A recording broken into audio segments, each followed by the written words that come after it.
सुप्रभात श्रोते हो. आजच्या निशिदिनीमध्ये आपणा सर्वांचे सहर्ष स्वागत. आजच्या पद्याचं शीर्षक आहे साधू जाणावा गा. म्हणजे जाणावा म्हणजे जाणावे आणि गा म्हणजे अहो. साधू जाणावा गा म्हणजे सज्जन श्रोते हो, पुढे जे वर्णन केलेलं आहे त्या वर्णनाचा जो माणूस त्याला साधू म्हणून ओळखावे. साधू जाणावा गा, साधू म्हणून ओळखावे. आता 6 कडवी आहेत, एक एक कडवं वाचतो, अर्थ सांगतो आणि पुन्हा एकदा म्हणून नंतर निरूपण संपन्न होईल. काम क्रोध लोभ मोह मद मत्सर मनमाया घट षड रिपू गच्छ जीवा जो करी बेजार. हा जो मनमाया रूपी घट म्हणजे माया म्हणजे जे नसून असल्यासारखं वाटतं अशी स्थिती, हा जो मन नावाचा घट आहे तो बघायला गेलं तर मायावी घट आहे. आणि हा जो मायावी मनरूपी घट आहे त्या मानवी मनरूपी घटामध्ये जे अनेक उर्मी साठून राहिलेल्या आहेत त्या सुद्धा प्रत्यक्षात मायावी उर्मीच आहेत. त्या उर्मींच्या पाठचं मूळ स्वरूप शुद्ध चेतना असंच आहे. परंतु जशी समुद्राला भरती ओटी यावी आणि तरंगेस लाटा या तऱ्हेचे विकार त्यावर निर्माण व्हावेत, त्याच पद्धतीने या मनमाया घटामध्ये अनेक उर्मी निर्माण होतात. ज्या उर्मी काम क्रोध लोभ मोह मद मत्सर या तऱ्हेचे असतात आणि या मनमाया घटातील सागरामध्ये जे षड विकाराच्या उर्मी निर्माण होतात त्याला षड रिपू म्हणजे माणसाचे शत्रू म्हणतात. आणि या षडरिपूने हा मनमाया रूपी घट गच्च भरलेला असतो.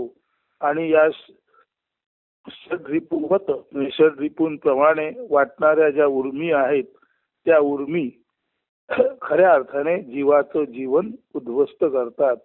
म्हणून मनमाया घट म्हणजे प्रत्यक्षात नसलेला परंतु आहे असा वाटणारा हा मनमाया रूपी घट, हे मनमाया रूपी जे पात्र आहे त्या पात्रामध्ये चैतन्य आहे.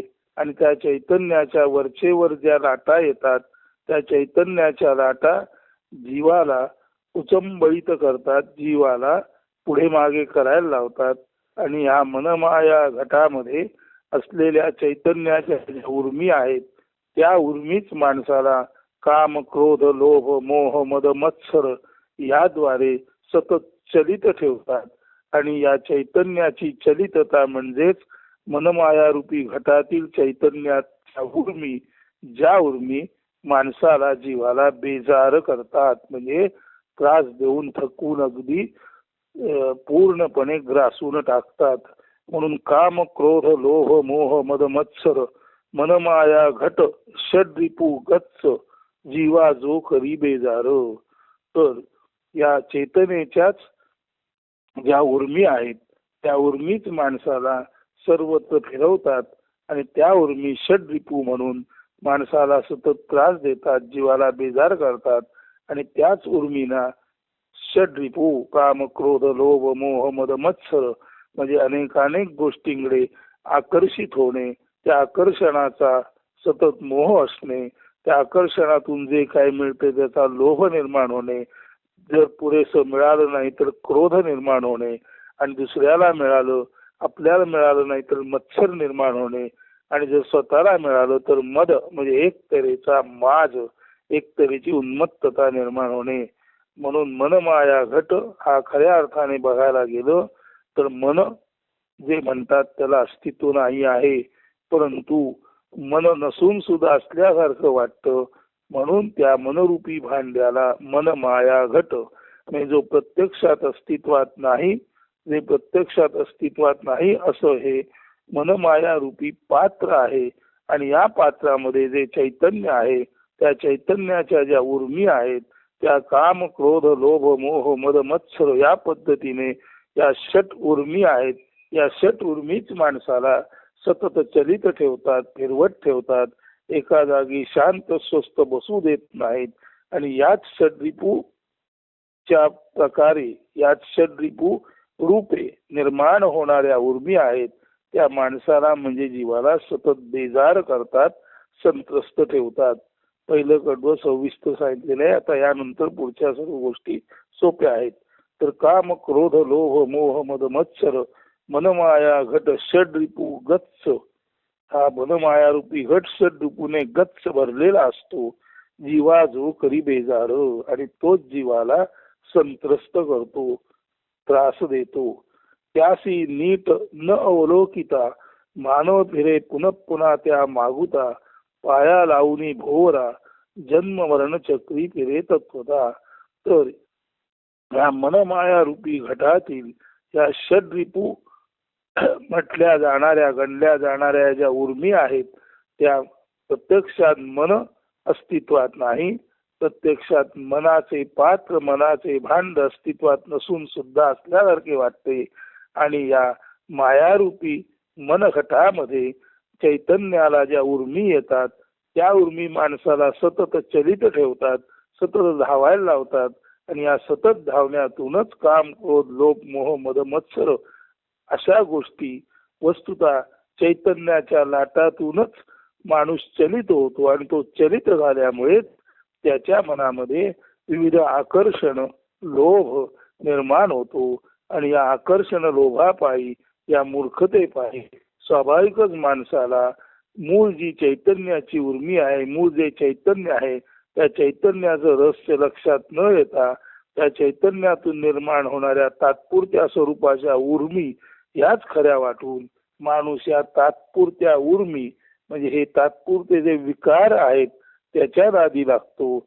आणि आपले अविकारत्व म्हणजे आपलं मूळ जे स्थैर्य आहे, आपली शांती आहे ती घालवून बसतो. आणि त्या कारणानेच खऱ्या अर्थाने पायाला भोवरा लावल्यासारखा माणूस सतत इकडे तिकडे धावत असतो. आणि असाच पायाला भोवरा लावलेला माणूस या जन्मातून त्या जन्मात, या जन्मातून त्या जन्मात अशा पद्धतीने जन्म मरण चक्रात वस्तुतः म्हणजे तत्वतः फिरत असतो. म्हणून हे मनमाया रूपी घट आणि त्यातील उर्मी ज्या सतत माणसाला चलित ठेवतात तिकडे लक्ष न गेल्यामुळे त्या चैतन्याच्या उर्मी उगाच आपण त्याला काम, क्रोध, लोभ, मोह, मद, मत्सर अशी नावं लावतो. खरं तर चैतन्य आहे आणि त्याच्या लाटा उसळत आहेत. त्या शांत निवांत एका जागी बघत बसलं तर चैतन्यामध्ये आलेले विकार म्हणजे उर्मी आणि चैतन्याचे विकार आणि उर्मी ह्या वस्तुतः चैतन्यच आहे याचं जर ज्ञान झालं तर त्या उर्मींना षड्रिपूच्या पद्धतीने आपण पाहणार नाही. आणि त्या उर्मींवर, लाटांवर उगाचच आपण फिरत राहणार नाही. जागच्या जागी शांत ध्रुव बसलो तर मनमाया रूपी भांडही नाही, त्यातील उर्मीही नाहीत. फक्त अंतर्बाह्य चेतनेचा अनुभव माणसाला घेता येतो. परंतु ते न केल्याने या उर्मींना खरं मानून त्या उर्मींच्या नादी लागून, षड्विकारांच्या नादी लागून जणू काही पायाला भोवरा लावल्यासारखा माणूस सतत घालमेल जीवाची करत आणि अंतरंगामध्ये कधी स्थिर न राहता कायम फिरत असतो. आणि हेच फिरणं एका जन्मातून दुसऱ्या जन्मात, तिसऱ्या जन्मात अशा पद्धतीने जन्म मरण चक्रात त्याला कायमस्वरूपी फिरवत असतो. म्हणून काम, क्रोध, लोभ, मोह, मद, मत्सर, मनमाया, घट, षड्रिपू, गच्च, जीवा जो करी बेजार. त्यासी नीट न अवलोकिता मानव फिरे पुनः पुन्हा त्या मागुता. म्हणजे या षड्रिपूंच्या मागे पुन्हा पुन्हा मानव आकर्षिला जातो. पाया लावणी भोवरा जन्म मरण चक्री फिरे तत्वता. आणि जणू काही पायाला चाकच लावला आहे अशा पद्धतीने सतत सांप्रत जन्मात, सतत चालू जन्मात तो फिरतच असतो. स्वस्थ चित्त बसतच नाही. आणि असं हे त्याचं सतत फिरणंच तत्वता म्हणजे खऱ्या अर्थाने त्याला पुनः पुन्हा जन्म मरणाच्या संसार रूपी चक्रात अडकवतं, पिडतं, छळतं. आणि खऱ्या अर्थाने जीवाचा सर्वनाश त्यामुळे होतो. तिसरं कडवं साधू सज्जन असाधारण मनघट फोडिती हरिचरणी.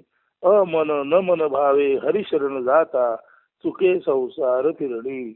मात्र जे साधू सज्जन असतात ते असाधारण बुद्धिमत्तेचे असतात, ते अलौकिक प्रतिभेचे असतात. त्यांना माहीत असतं की हा मनघट मायावी आहे.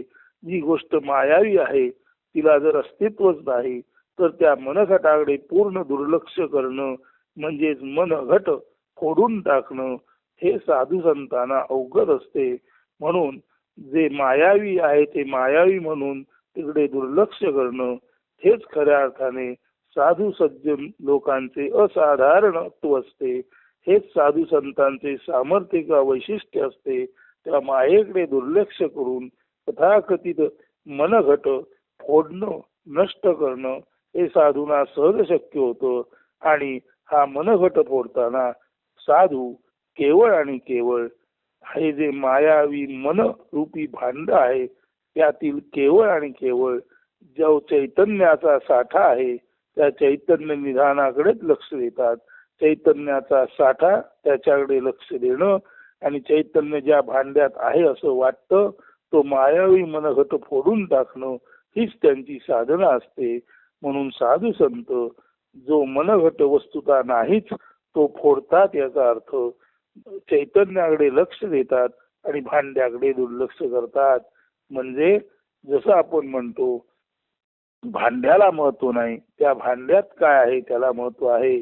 तेव्हा मनघट असो वा नसो त्याच्यापेक्षा त्याच्या आत जे चैतन्य आहे तेच खऱ्या अर्थाने पवित्र विश्वंभर चेतनेचं तीर्थ आहे हे लक्षात घेऊन त्या विश्वंभर चेतनेकडे लक्ष देऊन तात्पुरत्या स्वरूपात जो आपणाला वाटतो मनघट तो नाहीच समजून, म्हणून मनघट नाही फक्त त्यातील चैतन्य आहे आणि हे चैतन्य आणि चैतन्याचं निधान हाच तो परमेश्वर आहे हे लक्षात घेऊन साधू सज्जन असाधारण मनघट फोडिती हरिचरणी. पुणे असाधारण बुद्धिमंत साधू संत मायावी मनघट जो मायावीच आहे त्यामुळे फोडायला विशेष त्रास आहे तेव्हा त्या भांड्याकडे दुर्लक्ष करतात आणि त्या भांड्याच्या आतील हालचाल करणारी जी जीवरूप चेतना आहे त्या चेतनेकडे लक्ष देतात. आणि जीवाने जेव्हा आपल्या आतील चेतनेकडे लक्ष दिलं तेव्हाच खऱ्या अर्थाने जीव चेतना शरण म्हणजे जीवाला चालवणाऱ्या हरीला शरण जीवाचं जीवित शक्य करणाऱ्या चेतनारूपी परमेश्वराला शरण जातो. म्हणून साधू सज्जन असाधारण मनघट फोडिती हरिचरणी अमन नमन भावे हरिशरण जाता चुके संसार निरणी. मन जर नाहीच आहे तर त्याचा विचार करायची गरज नाही.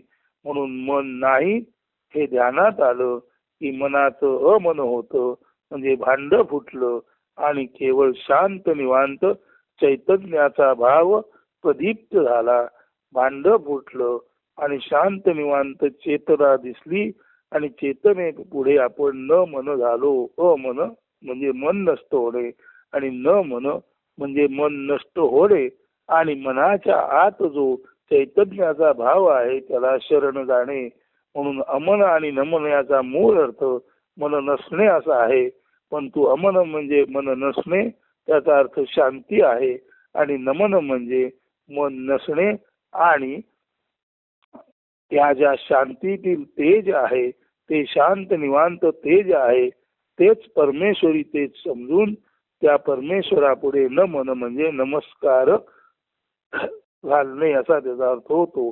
म्हणून भांड महत्वाचं नाही, भांड हे खोटं आहे. भांड फोडलं आतील चेतना दिसली, चेतना पाहता पाहताना मन शांत झालं. म्हणजेच खोटं भांड टाकून आतल्या चेतनेकडे लक्ष दिल्यानंतर जी शांती येते त्याला अमन म्हणतात. आणि त्या चेतनेकडे एकाग्रतेने लक्ष देणं आणि तिथेच केवळ शरण जाणं याला नमन म्हणतात. म्हणून अमन आणि नमन याचा सकृत दर्शनी अर्थ जरी मन नष्ट होणे असला तरी पहिल्यांदा मन नष्ट झाल्यानंतर आतल्या चेतनेकडे जेव्हा आपण लक्ष देतो तेव्हा शांती प्राप्त होते. म्हणून अमनामध्ये शांती प्राप्त होते आणि ती शांती आणि ते शांत निवांत चैतन्य हाच देव लक्षात आल्यामुळे त्याच मनाचं रूपांतर नमनात होतं आणि त्या शांती चैतन्य देवाला आपण शरण जातो त्यालाच हरिशरण असं म्हणतात. म्हणून साधू सज्जन असाधारण मनघट फोडिती हरिचरणी अमन नमन भावे हरिशरण जाता चुके संसार फिरणी. मनरहित शांत व्हावे आणि मनरहित शांत आणि शरण व्हावे. जेव्हा शुद्ध चैतन्याला साधू शरण जातात तेव्हाच त्याला अमन नमन भावे हरी शरण जाता.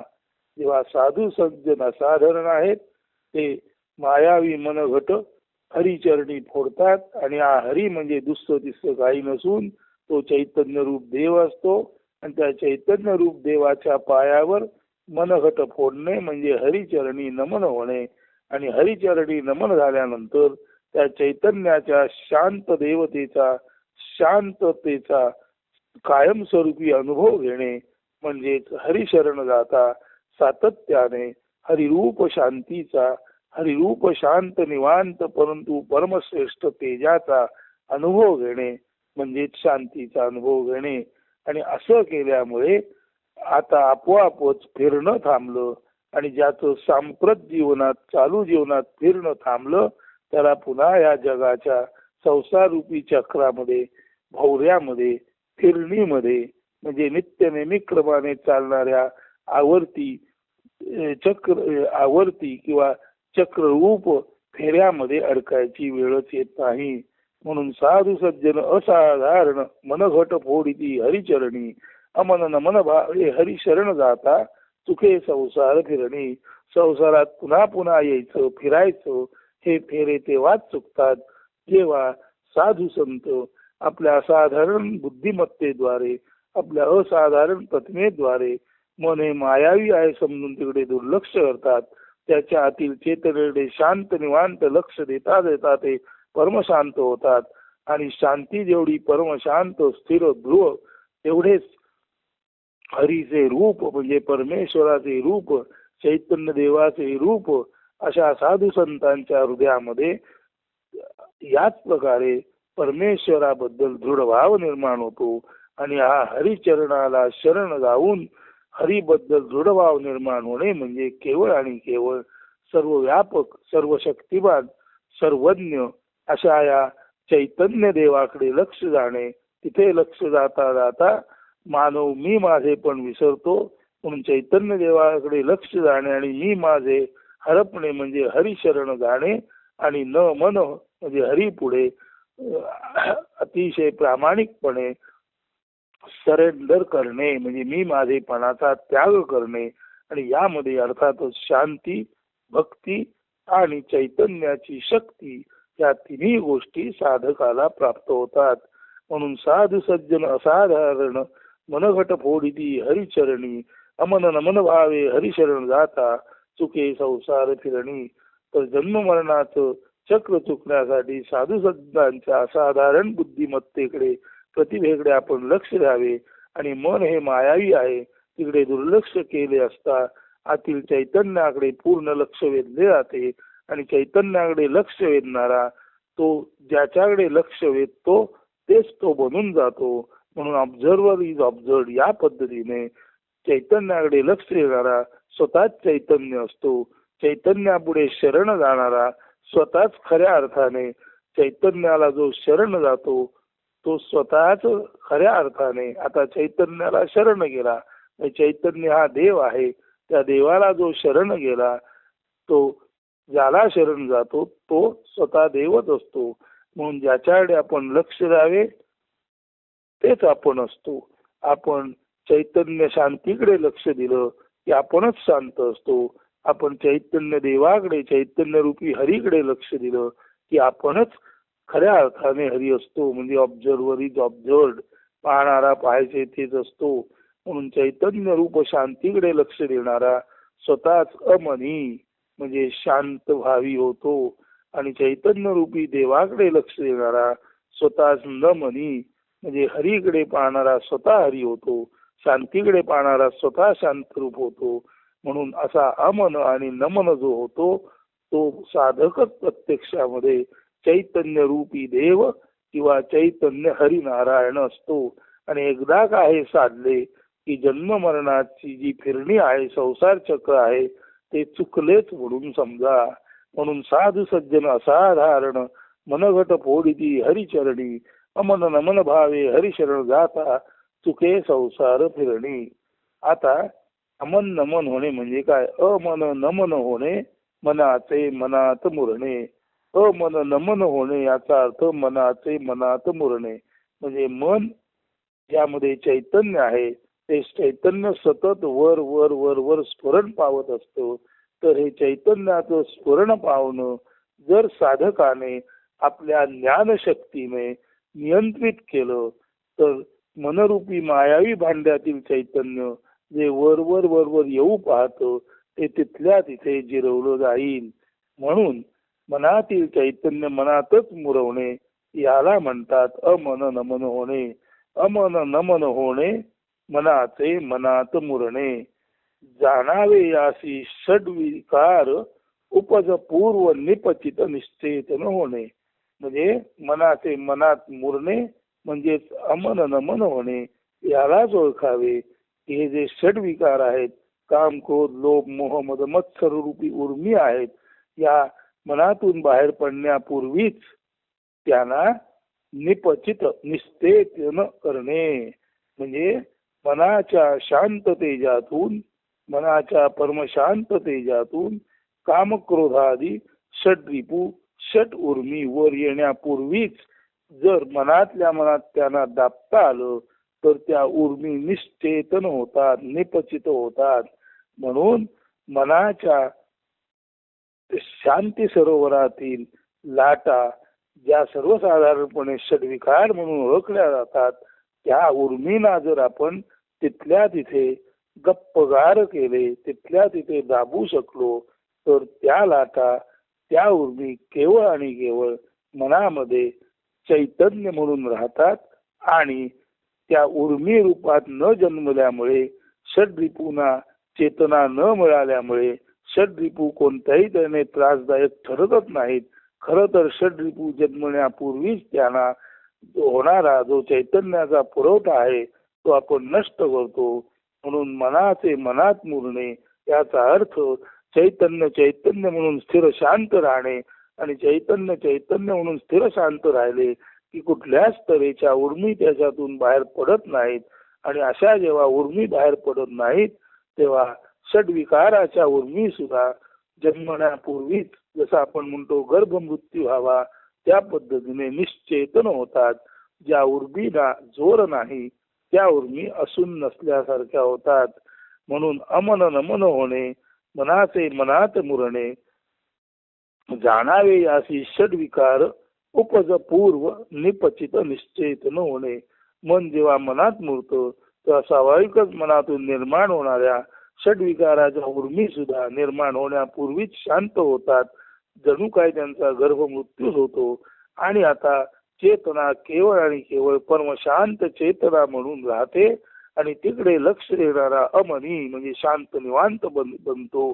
आणि ती त्याला जो शरण जातो तो स्वतः हरी शरण जाणारा नमनी स्वतःच तो स्वतःला चैतन्य देव म्हणून शरण जातो.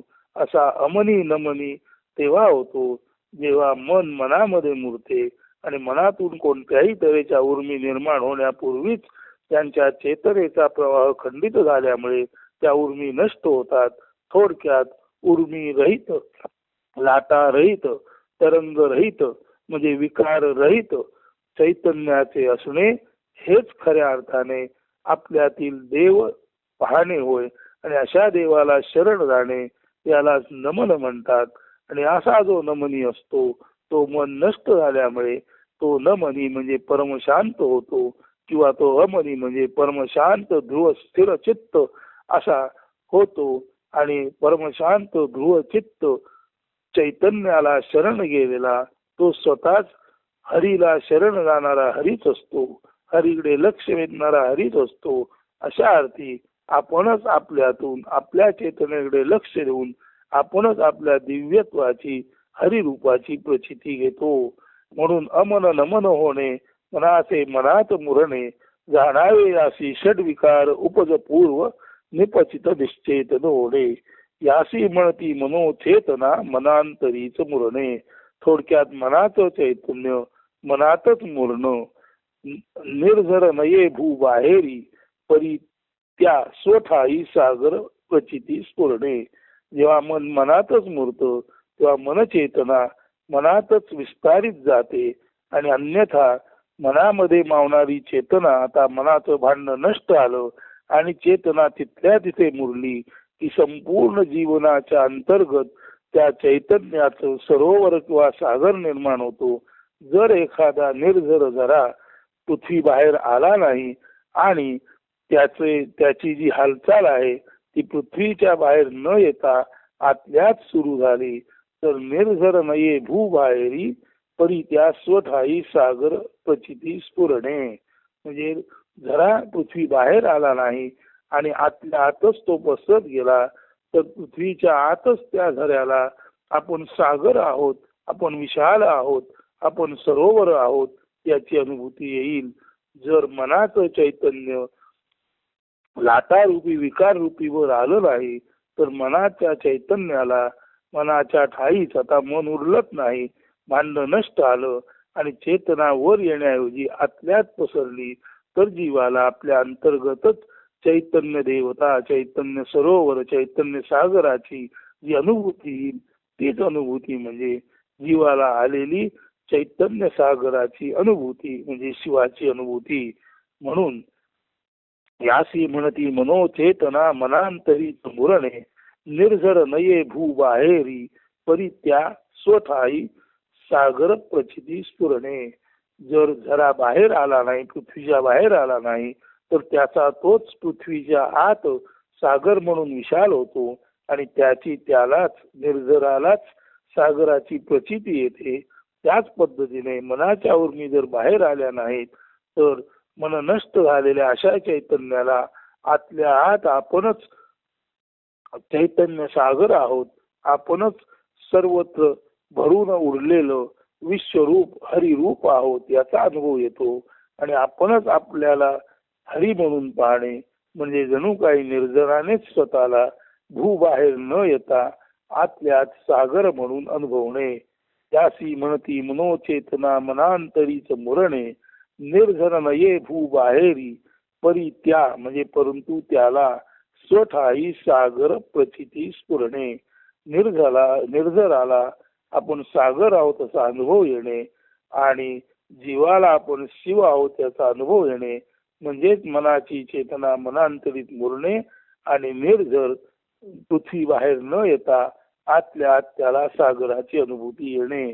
म्हणून न सोडिता जागा निरपेक्ष प्राणापती जो अमनी नमनी शांत निवांत जागा ऐसा मानव सोहमहसो जाणता जीव शिव सायुज्यता अनुभविता निश्चिंत साधू जाणावागा. म्हणून आपली जागा न सोडता निरपेक्ष प्राणाप्रती असा जो शहाणा ज्ञानी साधू अमनी नमनी भावाने शांत राहून निवांत राहून जागा म्हणजे जागृत असतो. म्हणून आपली जागा न सोडता आणि आपली प्रज्ञा जागृती न सोडता निरपेक्ष प्राणाप्रती म्हणजे निरपेक्षपणे चालणाऱ्या प्राणाकडे जो साधू लक्ष देऊन असतो, ज्या योगे तो अमनी नमनी होतो असा निरपेक्ष प्राणाप्रती लक्ष देऊन जागृत असणारा जो साधू असतो, अमनी नमनी साधू असतो त्यालाच ऐसा मानव सोहमहसो जाणता. त्यालाच सोहमहसो म्हणजे तो मीच आहे, परमेश्वर म्हणतात तो मीच आहे याची जाणीव त्यालाच येते. ऐसा मानव सोहमहसो जाणता जीव शिव सायुज्यतानुभविता. असा माणूस तो परमेश्वर म्हणजे मी म्हणजे सोहमहसोची अनुभूती घेणारा जाणता असतो आणि जीव शिव सायुज्यता आणि जीव आणि शिव हे एकत्वे करून सायुज्यता म्हणजे एकरूप अर्थाने परमेश्वरच आहे.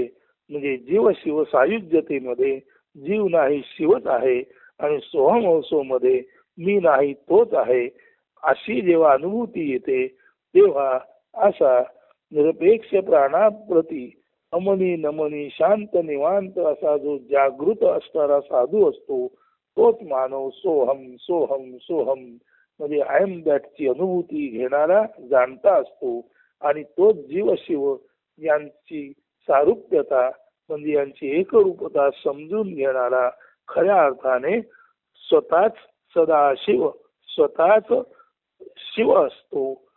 हे आपण निश्चिंतपणे हे आपण आता हे जे निवेदन आपण केलेलं आहे, हे जे निरूपण केलेलं आहे, हे जर आपल्या लक्षात आलं तर साधू म्हणजे कोणता, तर ही लक्षणं ज्याच्यामध्ये आहेत त्याला निश्चिंत साधू जाणावा त्यालाच निश्चिंतपणे, म्हणजे कोणतेही आता विचार करायची गरज नाही.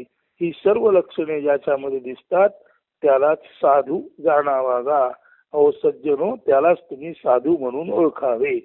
तर आता पुन्हा एकदा हे म्हणतो आणि निरूपण संपन्न होईल.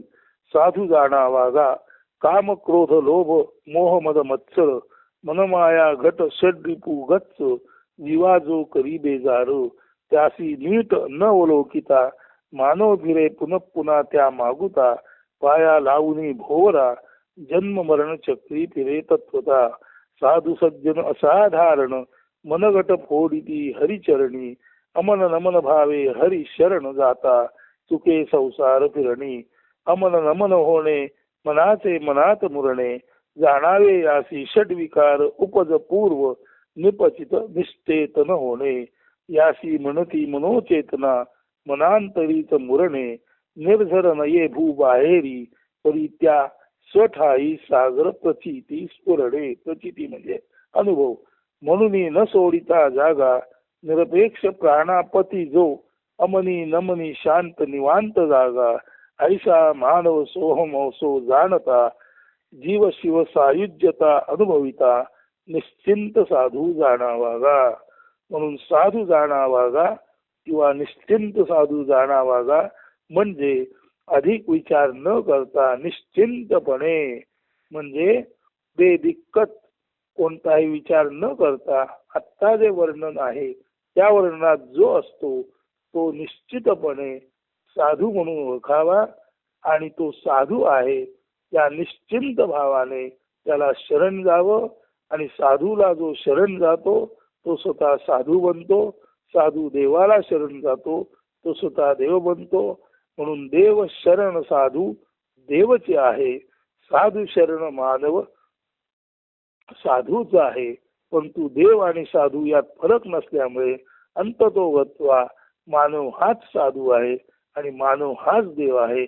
आपणच आपले भाग्य ठरवणारे भाग्य विधाते, केवळ आपणच आपला भाग्य विधाता म्हणून जो भाग आहे, आपणच आपले भाग्य विधाते आहोत. म्हणजे आपणच आपले भाग्य घडवणारे आहोत. म्हणून आपणच आपला भाग्य घडवणारा, ज्याला आपण भाग्य घडवणे म्हणजे भाग्य घडवण्याची नियामक शक्ती म्हणून आपणच आपणाकडे पाहिले तर आपणच साधू आहोत, आपणच देव आहोत आणि आपले भाग्य आपल्याच हातात आहे. हे साधू जाणावागा या निरूपणातून आपण जाणून घ्यावे अशी विनंती प्रार्थना करतो आणि आजचे हे निरूपण येथेच संपन्न करतो. धन्यवाद. अस्तु. सुदिन सुप्रभात.